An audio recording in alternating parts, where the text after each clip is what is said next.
അസ്സലാമു അലൈക്കും വറഹ്മത്തുള്ളാഹി. ബഹുമാനപ്പെട്ട ഉഹദ് ശുഹദാക്കളുടെ ചാരത്താണുള്ളത്.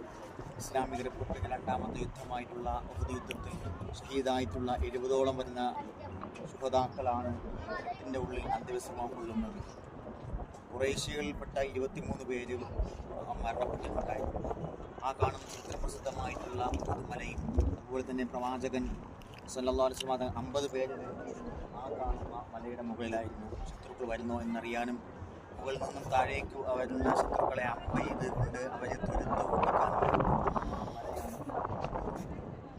ഈ രണ്ടാം ദിവസം ബഹുമാനപ്പെട്ട ശുഹദാക്കളുടെ ബറക്കത്ത് കൊണ്ട് അള്ളാഹു നമ്മുടെ കുടുംബജീവിതത്തിൽ ഹൈറും ബറക്കത്തും സലാമത്തും നൽകി അനുഗ്രഹിക്കുമാറാകട്ടെ. അവരുടെ ബറക്കത്തും ശഫാഅത്തും സലാമത്തും അവരുടെ തിരുനോട്ടവും നമ്മുടെ ജീവിതത്തിൽ എപ്പോഴും ഉണ്ടാവട്ടെ. ആമീൻ യാ റബ്ബൽ ആലമീൻ. നമ്മുടെ ബിസിനസ്സുകളിൽ, വാഹനങ്ങളിൽ നമ്മൾ ബന്ധപ്പെടുന്ന എല്ലാ മേഖലകളിലും അവരുടെ തിരുനോട്ടവും ബറക്കത്തും സലാമത്തും ശഫാഅത്തും ഉണ്ടാവട്ടെ. ആമീൻ യാ റബ്ബൽ ആലമീൻ. അസ്സലാമു അലൈക്കും.